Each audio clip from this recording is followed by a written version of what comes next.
बोलिए। डॉक्टर अजय उपाध्याय, ठीक है, मान गए हम रशिया की बात, अमेरिका की बात। उपाध्याय, कोई भी ऐसा दिन नहीं बीता रशिया से तेल नहीं खरीदा, रशिया से तेल खरीदेंगे, एनर्जी संकट नहीं होगा। वो जो राहुल गांधी कहते हुए दिखाई दे रहे हैं कि अगली मार पेट्रोल डीजल पर है, पेट्रोलियम ये एलपीजी के बाद।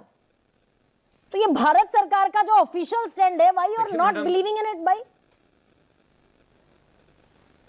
देखिए मैडम, प्रत्यक्षम की प्रमाणम सबने देख लिया, सच्चाई सबके सामने है, वैश्विक स्तर पर हमारी जगह सच्चाई भी सबके सामने है।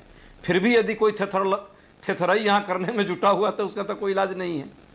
आप खुद ही दिखा रही हैं कि पहले हम कितने प्रतिशत तेल रसा से खरीदते थे, धीरे धीरे क्रम से कम करते जा रहे हैं, और बार बार अमेरिकन एडमिनिस्ट्रेशन उसका संज्ञान भी लेकर के पब्लिक डोमेन में बात भी रख रहा है कि हमने बंद कर दिया, कहा कि वो धीरे धीरे बंद कर दें, और बंद भी हो गया। अब कहता है कि हमने परमिशन 30 दिन के लिए दिया है कि आप खरीद लीजिए, और कोई सामान्य आदमी नहीं कह रहा है, वहां का वित्त मंत्री जो सरकार का है, यदि वो बात कह रहा है और उसके बात पर भी यदि सरकार संज्ञान नहीं ले पा रही है, नहीं है तो बोल दे कि गलत बोल रहा है वो।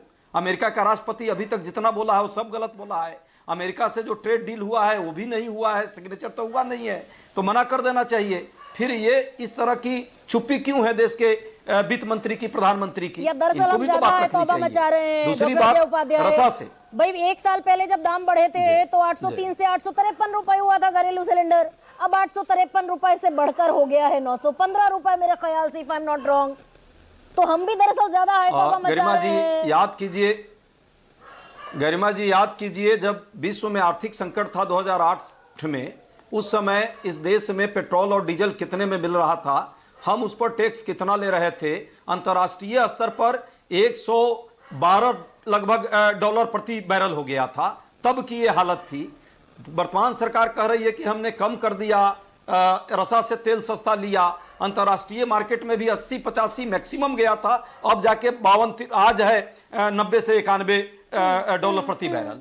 तब हालत क्या है इस देश में? आज डीजल पेट्रोल कितना है और उस पर टैक्स सरकार कितना ले रही है? नहीं, अगर कितना रसा से जो तेल लिया पहले भी सस्ता, उसका लाभ 10 सेकेंड उसका 50 रुपए, अभी बढ़ा 60 रुपए, तो we are jumping over the gun ना, ऐसा 400 रुपए दे रहे हैं।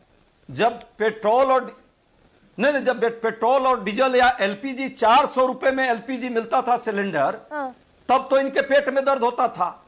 आज जो है डबल से भी ज्यादा हो गया, तभी ये बाबाई और है थैंक यू मोदी जी कर रहे हैं। सच्चाई सबको पता है। इसी ईरान से 2017 में इन्होंने समझौता किया, तेल भी और एलपीजी लेने की बात थी। उस समय सैंक्शन अमेरिका का लगा, अमेरिका ने कहा कि मत लो, तो जी हजूर नहीं लेंगे। फिर रसा से हम तेल ले रहे थे, फिर अमेरिका ने इन पर प्रतिबंध लगाया, कहा कि मत लो, तो इन्होंने कहा जी हजूर नहीं लेंगे। वेनेजुएला और अमेरिका से हमको तेल आपको लेना पड़ेगा, तो जी हजूर हम अब आपके यहां से लेंगे। अब वो कह रहा है कि 30 दिन के लिए ले लो भाई, संकट का मामला है, फिर जी हजूर। और इतनी ही नहीं, उस पूरे स्टेटमेंट को, वित्त मंत्री के स्टेटमेंट को पढ़िए। वो कहता है भारत एक अच्छा एक्टर है। अरे भारत एक्टर नहीं है, मोदी जी एक्टर है। भारत तो अपनी आवाज को बुलंद अंतर्राष्ट्रीय मंचों पर सदैव करता रहा, और भारत की जो ऊर्जा जरूरतें हैं उसके अनुरूप वर्क करता रहा। डॉक्टर अजय, 40% खाड़ी देशों से आता है टोटल क्रूड ऑयल का। राहुल गांधी कह रहे हैं कि अभी तो पेट्रोल और डीजल महंगे होने बाकी हैं, अभी तो वो मार और धार देखनी बाकी है। 40% खाड़ी देशों से मंगाते हैं, बाकी रेस्ट ऑफ द 60% तो अदर सोर्सेज से मंगाते हैं। मैडम एकदम सच्चाई है, कतर से या बाकी देशों से हम मंगाते थे, लेकिन क्या उस समय हमारी जो परिस्थिति रही, यदि हम ईरान से संबंध को सामान्य रखते, न्यूट्रल रखते, जो आज सरकार साइलेंट चुप्पी साधी हुई है, और इजराइल के साथ एक पक्षधर के रूप में अप्रत्यक्ष तौर पे एक मैसेज संदेह जा रहा है, उस संदेह के कारण वेस्ट एशिया के बहुत सारे देश हमसे दुखी होंगे, ईरान भी दुखी होगा।